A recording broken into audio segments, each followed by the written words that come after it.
Assalamualaikum warahmatullahi wabarakatuh.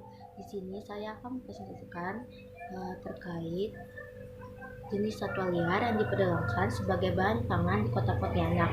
Referensi jurnal oleh Ignatius Mirdad, SMK Cekawati, dan Sarmas Siahaan. Sebelum mulainya presentasi, izinkan saya untuk memperkenalkan diri. Nama saya Salafia dengan NPM 201415139 dari kelas Kehutanan B.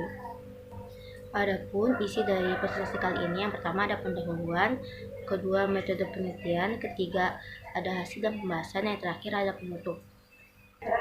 Pertama, pendahuluan. Kalimantan merupakan salah satu pulau di Indonesia yang memiliki tingkat keragaman hayati yang tinggi. Berbagai macam flora dan fauna endemik yang khas dapat ditemui di hutan Kalimantan. Kekayaan alam ini dimanfaatkan oleh sebagian besar masyarakat Kalimantan, salah satunya pemanfaatan satwa liar. Sejak zaman nenek moyang hingga saat ini, masyarakat Kalimantan dari berbagai suku memanfaatkan satwa atau hewan untuk keperluan sehari-hari seperti keperluan konsumsi protein, keperluan ritual adat, pengobatan, kegiatan supranatural, dan komersial. Lalu ada metode penelitian, di mana penelitian dilaksanakan di Kota Pontianak selama 2 bulan efektif di lapangan mulai bulan Juli sampai Agustus tahun 2018. Metode penelitian yang digunakan dengan metode survei, teknik pengumpulan data dengan menggunakan eksplorasi dan wawancara. Wawancara dilakukan secara eksklusif sampling, yaitu pada rumah makan yang menjual menu masakan satwa liar. Lalu yang ketiga adalah hasil pembahasan. Jenis satwa yang diperdagangkan berdasarkan hasil penelitian di 3 rumah makan di Pontianak, yaitu Rumah Makan Amboyo, Rumah Makan Manado Niti, dan Rumah Makan Manado Lusi. Didapatkan ada 9 jenis satwa yang diperdagangkan sebagai bahan pangan. Informasi jenis satwa yang diperdagangkan sebagai makanan dapat dilihat pada tabel 1 di slide berikutnya. Dapat dilihat ada berbagai jenis satwa yang diperdagangkan. Jadi 9 jenis satwa yang diperdagangkan sebagai bahan makanan tersebut terdiri atas 3 kelas dan 9 famili. Salah satu jenis satwa yang menjadi kesukaan konsumen adalah jenis masakan ular kobra, biawak, dan tupai. Pemanfaatan satwa sebagai makanan. Asal stok bahan baku satwa sebagai makanan itu berdasarkan perolehan stok bahan baku satwa untuk bahan makanan berbagai jenis satwa tersebut. Semuanya diperoleh dari pemasok, bukan diperoleh dari pasar.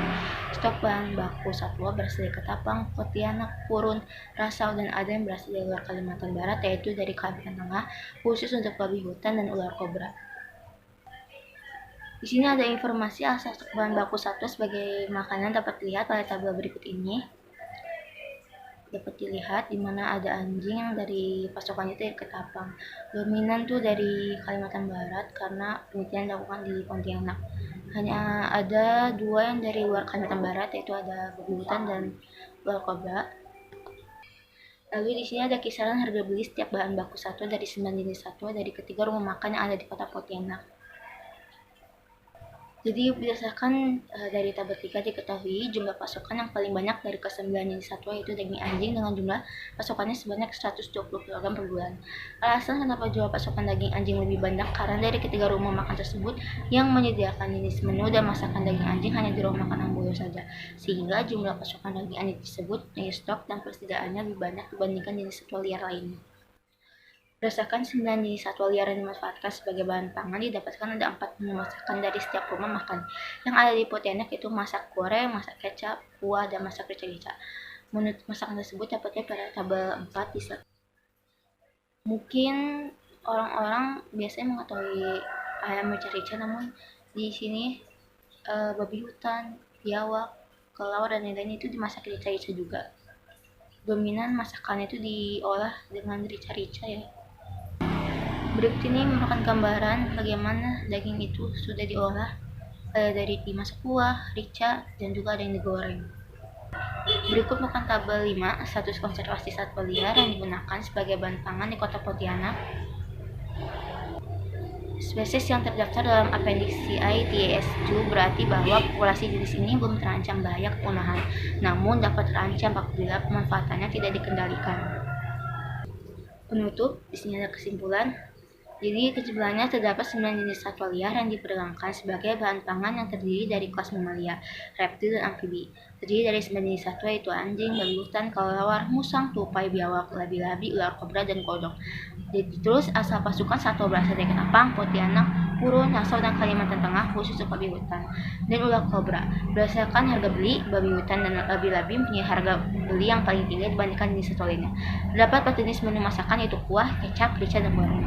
Terdapat 5 jenis satwa yang termasuk dalam status konservasi yaitu jenis satwa biawak dan labi-labi yang masuk dalam satwa yang dilindungi menurut Permen di Lingkungan Hidup dan Kehutanan Nomor 92 Tahun 2018 dan jenis satwa lainnya yaitu ular kobra, kelelawar, dan tupai termasuk dalam Appendix CITES 2. Sekian yang bisa saya sampaikan. Mohon maaf bila ada kesalahan. Wassalamualaikum warahmatullahi wabarakatuh.